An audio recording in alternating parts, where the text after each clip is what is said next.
Rasulillah wa ala alihi wa ashabihi wa man tabi'ahum bi ihsan ila yaumiddin, amma ba'd. Kita lanjut lagi alhamdulillah pembahasan kitab Dawabit al-Jarh wa Ta'dil karya Syekh Abdul Aziz Ibn Muhammad bin Ibrahim Alu Abdul Latif rahimahullahu ta'ala. Fadal. Bismillahirrahmanirrahim. Alhamdulillah rabbil alamin. Wassalatu wassalamu ala nabiyyina Muhammadin wa ala alihi wa ashabihi wa man tabi'ahum bi ihsanin ila yaumiddin, amma ba'd. Qala Syekh Dr. Abdul Aziz bin Muhammad bin Ibrahim Al-Abdul Latif rahimallahu ta'ala.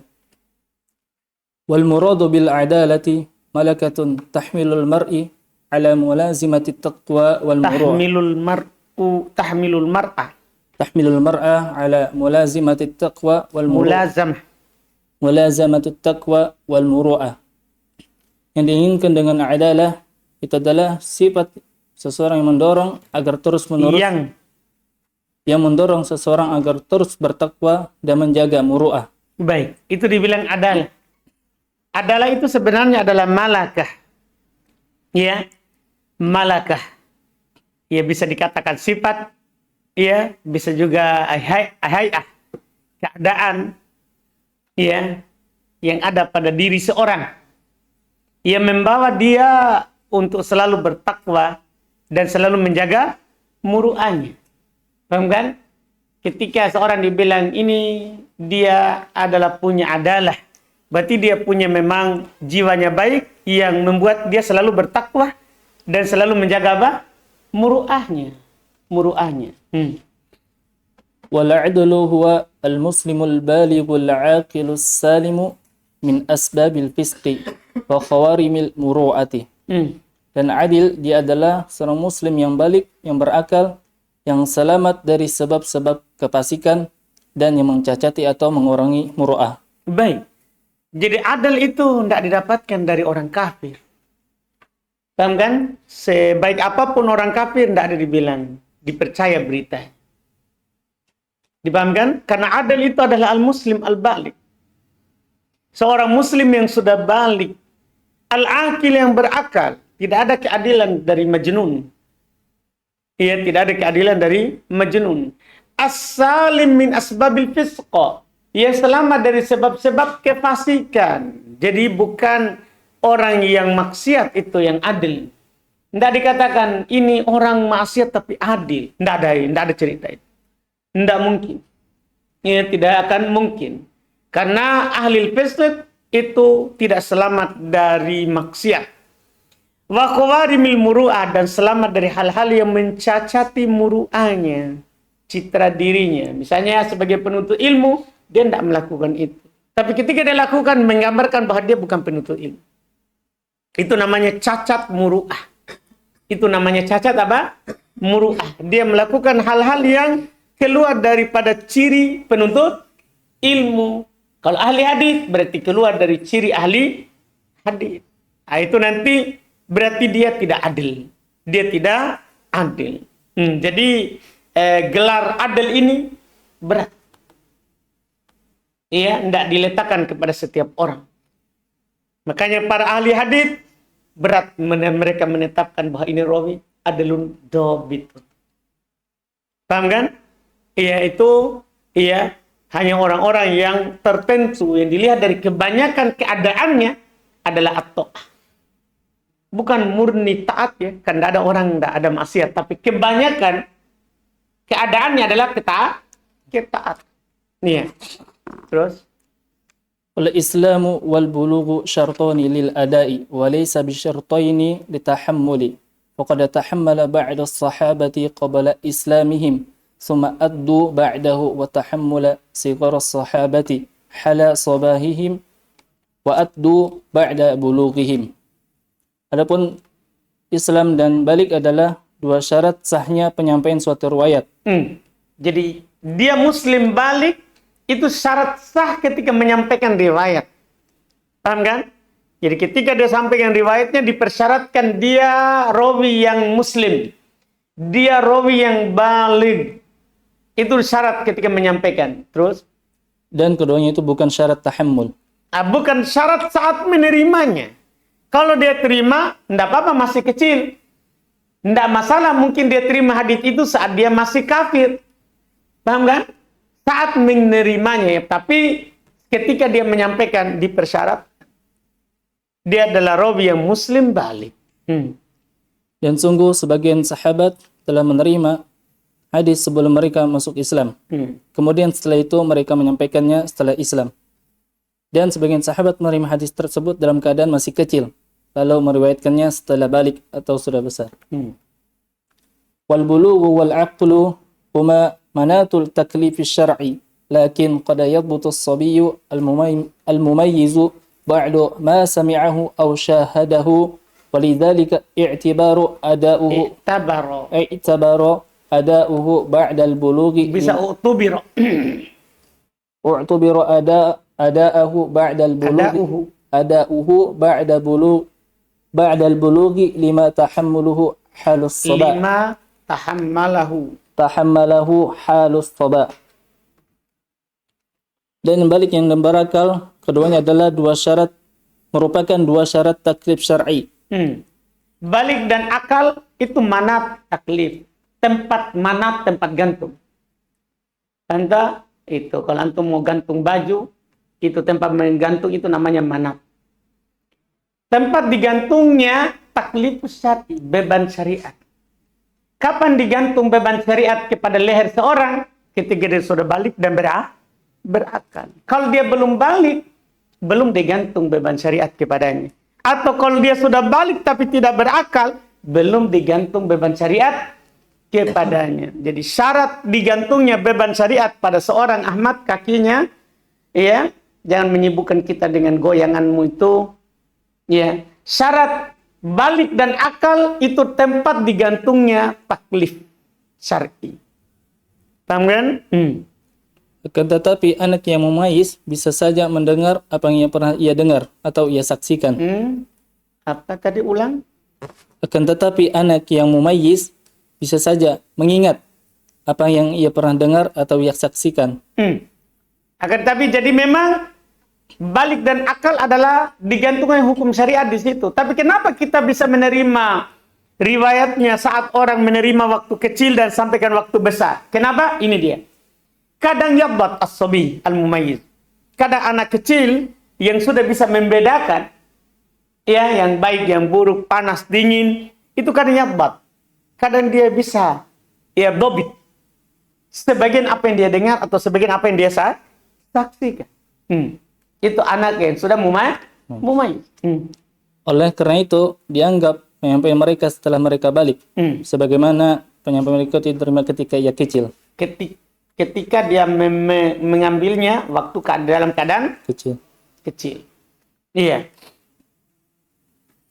Wassalamatu min asbabil fisqi wa khawarimil muru'ati innama tahaqqaqa fi zahiri halir rawi.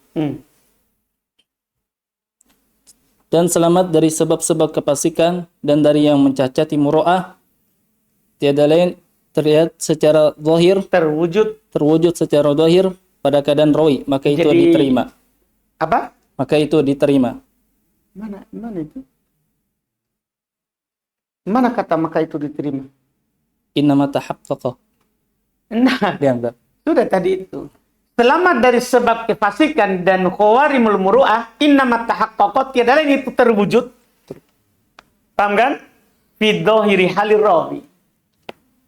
Pada keadaan yang dohir dari rawi itu. Jadi kita enggak bisa gali hatinya orang. Gimana hatinya ini fasik atau tidak. Dah, dohirnya saja. Kita lihat penampilannya. Oh, ini orang penampilannya dilihat bukan sekali dua kali ya. Keadaannya itu kebanyakannya dia apa? Orang taat. Orang taat. Dohirnya. Dohirnya itu yang kita sebutkan. Terus. Lakin yaqillu tad'ifur rawi bi fi'lihi ma yukhrimul muru'ati. Akan tetapi diperbolehkan menilai perawi sebagai gimana? Dari mana kata diperbolehkan itu? Akan tetapi dinukil. Nakola berarti. Ini yakillu. Lihat baik-baik dulu di terjemahan, saudara. Antum tidak merojaah. Akan tapi jarang sekali, ya kilo kolil. Iya. Akan tapi jarang sekali pendoipan rawi dengan dia melakukan apa yang mencacati apa? Muru'ahnya. Jarang kalau itu. Jadi kebanyakan itu fasik. Dia didoibkan kan dia adalah fasik. Pelaku maksiat. Kalau yukrimul muru'ah, dia berpenampilan tidak seperti ahli hadis. Misalnya, jarang didoibkan hadisnya karena itu. Dipahami ini kan? Jarang didoibkan. Karena juga kadang ada bukan ahli hadis, tapi penampilannya masa. Dah? Korban. Seakan-akan kita lihat dari jauh, ya Ustaz siapa min? Korban Yaman, rapi begitu. Ternyata di sana ada Ustaz juga pakai biasa nih. Jadi itu bukan. Jarang sekali didoibkan karena dia melakukan khorimul muru'ah. Jarang. Paham kan? Iya. Walaupun dimasukkan dalam syarat. Al-muradu bid-dobati, yang diinginkan dengan dobat, ad-dobatu naw'an, huma dobatus sadari wa dobtul kitabi. Dobat itu ada dua jenis, di antara keduanya itu adalah dobat dengan hafalan dan dobat dengan penulisan. Wadabtus sadari an yakuna rawi yaqidhan ghairu mughaffalin bal yahfazu ma sami'ahu wa yusbituhu bihaitsu yatamakkanu min istihdarihi mata sya'a ma'a ilmihi bima yuhillul ma'aniya in rawal bil ma'na. Yang diinginkan dengan dobat dengan hafalan adalah seorang perawi harus dalam keadaan sadar dan tidak lalai, bahkan ia menghafal apa yang dia dengar dan mencatatnya. Wa yuthbituhu, dan dia mencatat. Dia mana caranya dobat sodar dia catat? Jadi dia catat di dadanya. Iya. Dihafal. Dia yuthbit, mengokohkan, menguatkan hafalannya itu. Iya, dia sabat. Iya, terus Sehingga ia bisa menghafal kembali apa yang ia dengar. Dia sehingga dari sisi dia yatamakkan, memungkinkan, kuat dari menghadirkannya Kapanpun ia mau. dia mau. Itu dibilang dobat sodar. Jadi bukan yang apalagi hadis kemarin, saya ingat-ingat dulu. Wah, itu belum dobat sodar itu. Itu belum dobat sodar. Dobat sodar itu adalah orang itu tidak lalai, sadar, dan dia hafal apa yang dia dengar, dan sabit, kokoh, tertancap, kuat yang dihafalannya. Kapan dianggap tertancap kuat? Dari sisi dia mungkin dihadirkan kapan saja dia mau. Pokoknya itu hafalannya itu seperti buah yang mau dia petik kapan saja dia bisa lakukan. Itu namanya dobat apa? Sodar. Jadi kita ini belum semua ini. Harus kita dobat kitabah saja dulu. Iya. Karena hafalan ini ditanya hilang semua. Iya kan? Belum dobat sodar kita ini. Iya. Bersamaan dengan mengilmuinya terhadap hal-hal yang mengubah makna jika meriwayatkan secara makna. Berarti kan ada juga periwayatan hadis dengan makna. Ketika dia meriwayatkan dengan makna, harus dia paham hal-hal yang mencacati makna. Berarti dia harus tahu juga bahasa Arab. Iya kan? Harus dia tahu juga hal-hal yang merusaki makna hadis atau tidak jika dia riwayatkan. Wadabtul kitabi siyanatuhu ladaihi mundu sami'a fihi wa sahhahu ila an yu'addiya minhu. Adapun dobat dengan penulisan itu adalah menjaga catatannya sejak ia mendengar hadis tersebut dan menuliskannya dengan benar hingga ia meriwayatkan dari kitab tersebut. Paham tak? Jadi dobat kitabah, dia jaga bukunya. Dia tulis, dia jaga bukunya. Ya, dari semenjak dia dengar dan dia sahah, dia mentashih, membenarkan tulisannya itu dengan cara dia bandingkan dengan orang lain. Dia muqabbalah dengan asal. Dia tanya temannya yang kuat hafalannya, dia cocokkan. Itu namanya sahah. Dia cocokkan, bukan sekedar tulis, dia cocokkan. Hingga dia sampaikan. Itu dikatakan dobat apa? Alkitab. Semaqala rahimallah ma yakhruju bi ta'rifil adali wa ishtiratid dabt. Hal-hal yang dikeluarkan dari definisi adil dan syarat dabat. Awalan ma yata'allaqu bi jihalati rawi. bijahalati rawi. Jahalah. Jahalatir rawi. Yang pertama, apa yang berkaitan dengan ketidaktahuan seorang perawi? Majhulnya seorang rawi. Kapan dikatakan rawi majhul? Iya. Berarti kalau majhul kan berarti keluar dengan ta'rif adil. Adil tadi apa? Apa pengertian adil? Al-muslimul balik al-akil as-salim min asbabi al-fisq wa khawarimul muru'ah. Apa yang keluar dengannya? Yang keluar dengan pensyaratan adil dan dobat beberapa hal. Pertama, yang terkait dengan jahalatur rawi. Al-awalu al-mubhamu lam yusamma ismuhu. Yang pertama adalah mubham. Itu adalah perawi yang tidak disebutkan namanya.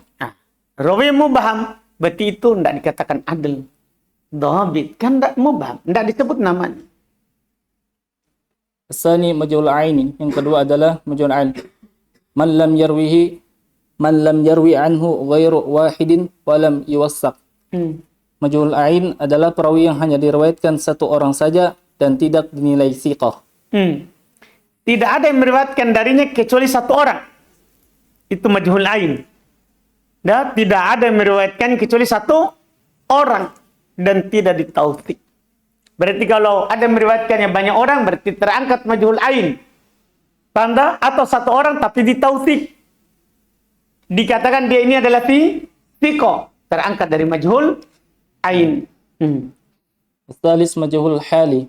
Man rawa anhu rawiyani fa aktsaru wa lam yuwassaq. Nah, ini dia. Jadi kapan orang ulama hadis mengatakan ini majhul hal?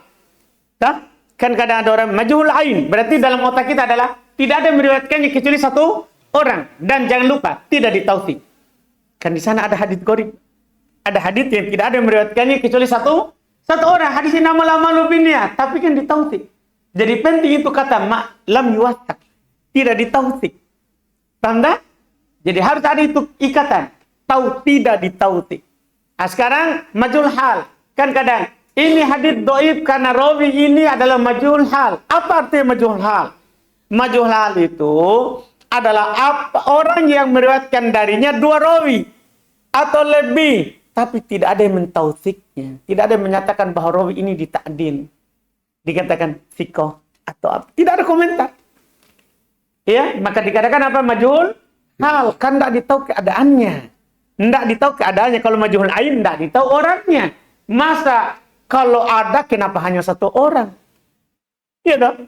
Kalau ada itu rawi ainnya, zatnya, ain itu zatnya. Kalau ada itu rawi orangnya, maka pasti ada dua lah yang meriwayatkannya atau tiga kan begitu. Masa hanya satu orang, jadi tidak ada yang menjumpainya kecuali seorang. Nah, itu menunjukkan dia majhul ain.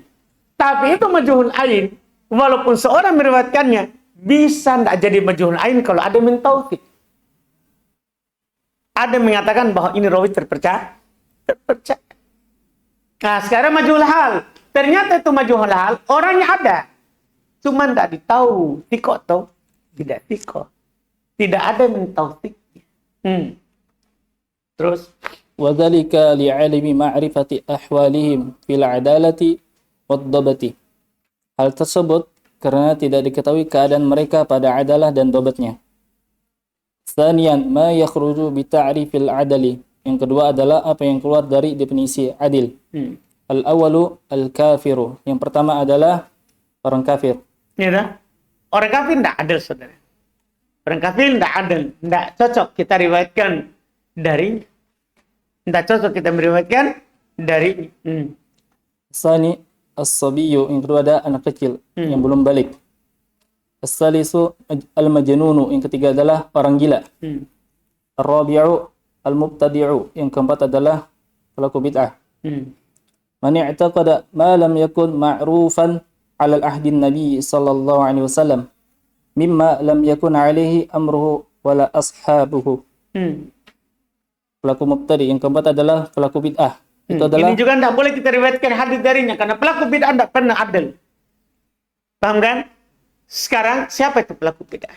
mereka adalah orang yang meyakini sesuatu yang tidak dikenal pada masa Nabi sallallahu alaihi wasallam. Nah, itu dibilang pelaku bid'ah. Meyakini sesuatu yang tidak dikenal di masa Nabi, maka dibilang adalah mubtadi. Tidak ada dikenal di masa Nabi 23 tahun itu. Hal itu. Kemudian dia lakukan. Oh, tadi itu. Kita tidak meriwayatkan hadis darinya. Dan tidak sesuai dengan perintah Nabi SAW dan sahabatnya. Terus? Al-khamisu al-fasiku. Yang kelima adalah fasik. Man urifa birtikabi kabiratin au bi israrin ala saghiratin. Masya Allah. Fasik, saudara. Ini definisinya. Yang kelima adalah fasik. Itu adalah orang yang dikenal dengan suka melakukan dosa besar atau terus-menerus melakukan dosa kecil. Jadi kalau orang sudah fasik, itu sudah cacat adalahnya. Apa itu fasik? Yang uripa. Dikenal, saudara. Dikenal. Artinya, ya, tidak bisa kita bilang, kayaknya dia suka lakukan dosa besar, tapi tidak dikenal. Dia lakukan, mungkin dia lakukan, tapi disembunyikan oleh Allah. Paham kan? Tidak boleh kita tuduh. Yang uripa, dikenal dengan melakukan dosa besar. Dikenal dia zina. Paham tak? Dikenal dia minum khamar, misal. Dikenal misalnya dia apa? Mencuri. Oh, ini tidak bisa diriwayatkan hadisnya. Atau dikenal dia merokok. Merokok dosa besar, membunuh diri. Tidak diriwayatkan hadisnya. Tidak diriwayatkan hadis orang perokok. Untuk sekarang ya, rokok. Jadi jangan pergi ambil hadisnya. Dibilang itu dia perokok. Bahkan dikenal. Itu ditahu. Kalau dia rokok sembunyi-sembunyi di hotel, jangan dulu. Ada bilang, bisa sholat di sampingnya cium bau rokok. Tidak tahu, siapa tahu dia duduk di warkop, ada orang merokok, akhirnya masuk di hidungnya. Dikenal, ditahu bahwa dia perokok. Tidak diambil hadisnya. Iya, tidak diambil hadisnya. Iya. Demikian pula di sini kata beliau bi'israr ala saghirah. Terus menerus melakukan dosa kecil. Jadi sebenarnya itu dosa kecil sebenarnya. Asalnya tidak, tetap diterima hadisnya. Tetap diterima hadisnya. Tapi kalau dia israr di atasnya, itu jadi sebab hadisnya ditolak. Dipahamkan? Iya. Nah, ini hal-hal yang membuat hadis itu ditolak terus. As-sadisu al-muttahamu bil kadhibi. Man yata'amalu bil kadhibi wa lam yu'rab annahu kadhiba 'ala an-nabi sallallahu alaihi wasallam. Yang keenam adalah orang yang tertuduh berdusta, terjatuh berdusta. Dituduh berdusta. Yang dituduh berdusta. Itu orang yang dikenal suka berdusta walaupun belum terbukti ia berdusta atas Nabi sallallahu alaihi wasallam. Paham dah? Belum ada bukti bahwa dia berdusta atas nama Nabi. Maksudnya dia bilang, qala Nabi sallallahu alaihi wasallam, utlubul ilmi walau bisin. Nabi bersabda, tuntut ilmu walaupun sampai negeri Cina. Kan didapat di sana. Kan begitu tak? Dia bilang Nabi bersabda. Dia tidak bilang, kalau kita kenal bahwa dia sandarkan sesuatu kepada Nabi, padahal Nabi tidak mengatakan, sudah itu namanya bukan lagi muttaham. Itu sudah berdosa. Sekarang ada orang suka berdusta di kalamun nas. Tidak berdusta di kalam Nabi. Tapi kalau dia ngomong sama orang, dia bohong. Dia tidak jujur. Itu namanya muttaham bil kadhib. Kita tidak bilang dusta dari Nabi. Kan begitu dah? Kita tidak bisa katakan dia dusta atas nama Nabi. Tapi suka berdusta dengan manusia. Manusia itu namanya muttaham. Dituduh pendusta juga. Karena ketika dia suka dusta di tengah orang, maka tidak jauh kemungkinan bahwa dia juga akan berdusta atas nama Nabi. Itu namanya muttaham. Iya. Jadi kalau orang suka berdusta, itu kita tidak ambil hadisnya. Walaupun dustanya adalah terkait dengan muamalahnya sama kita. Terkait dengan muamalahnya sama kita. Jelas kan? Terus? As-sabiu al-kadzdzab. Man kadzdzaba 'ala an-nabi sallallahu alaihi wasallam muta'ammidan wala marratan. Yang ketujuh adalah pendusta. Itu adalah orang yang berdusta atas Nabi sallallahu alaihi wasallam dengan sengaja meskipun sekali. Nah, yang ini adalah al-kadzdzab.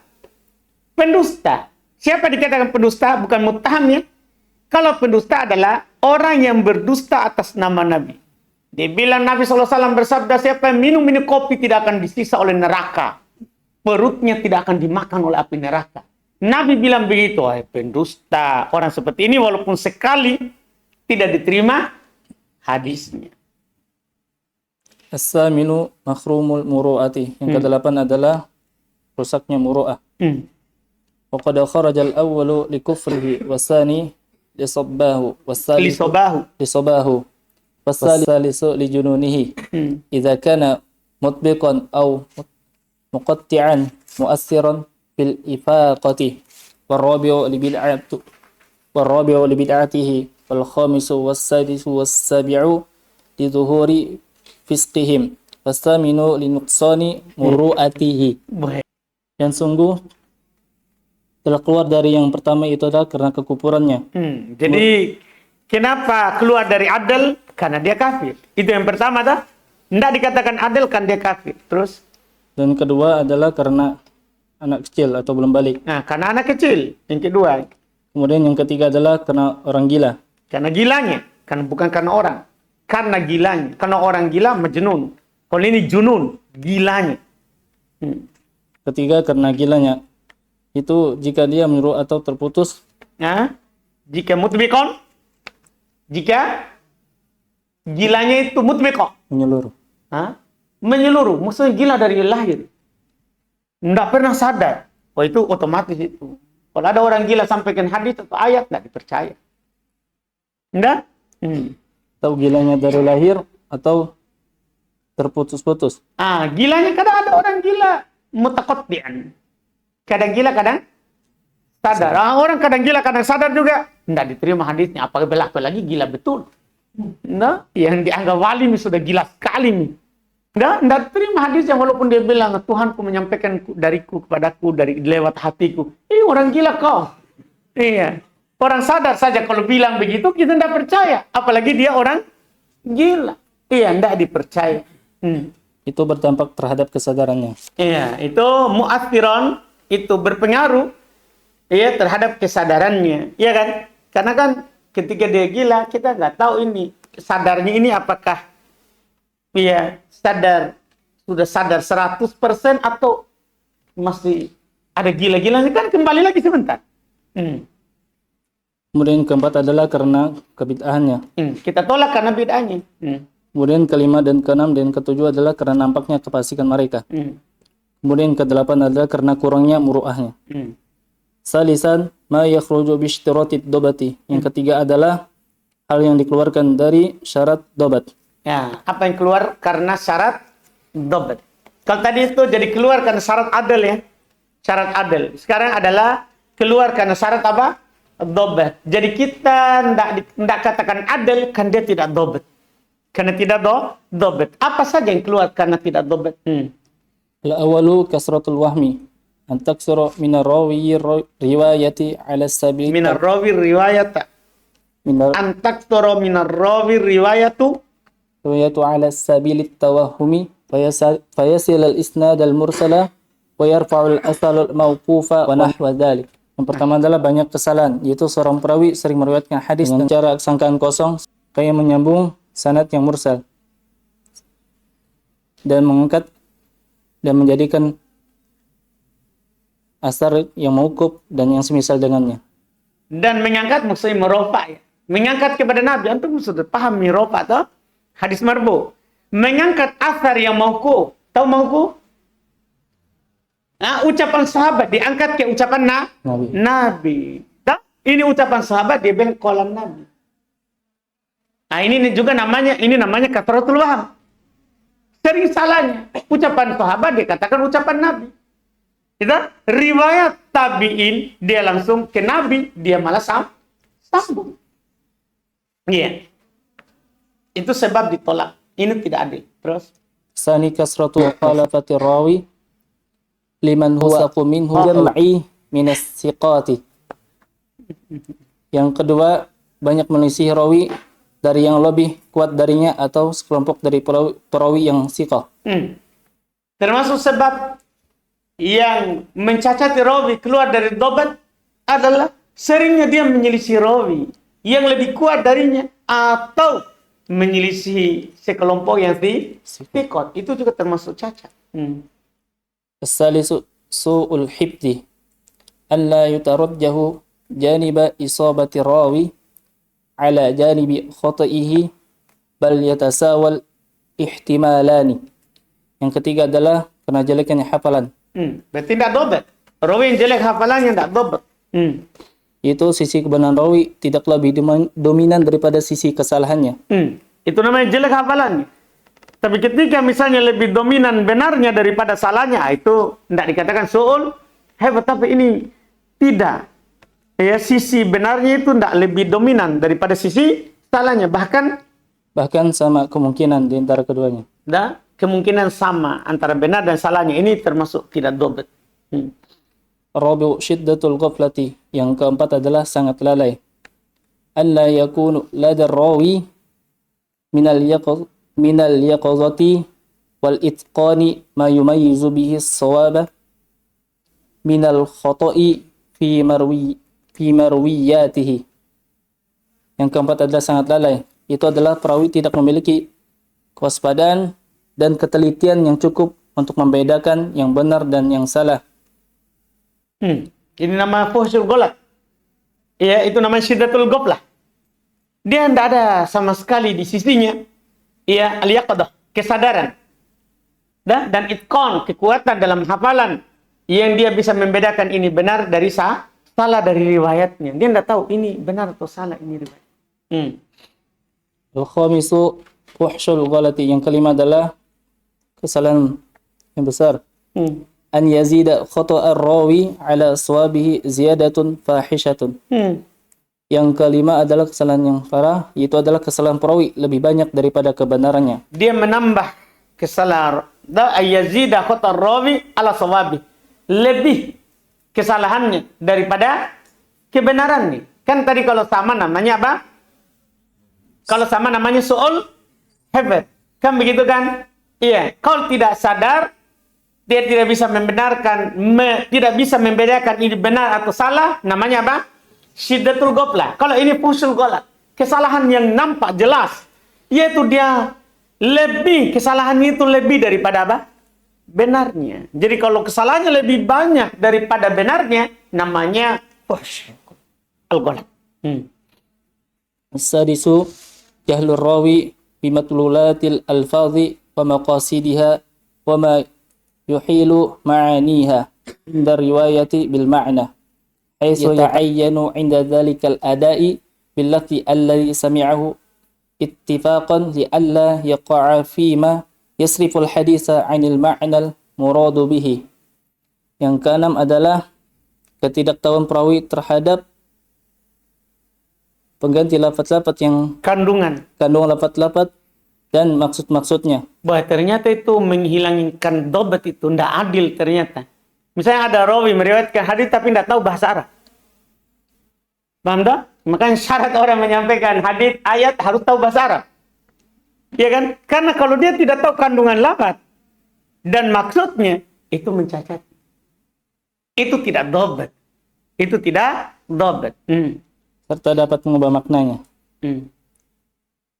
Saat meriwayatkan makna, di mana ia menentukan lafaz yang ia dengar secara pasti agar tidak terjatuh pada perubahan hadis dari makna yang diinginkannya. Dan sampai memalingkan makna hadis dari makna yang diinginkan, baru dia tidak tahu.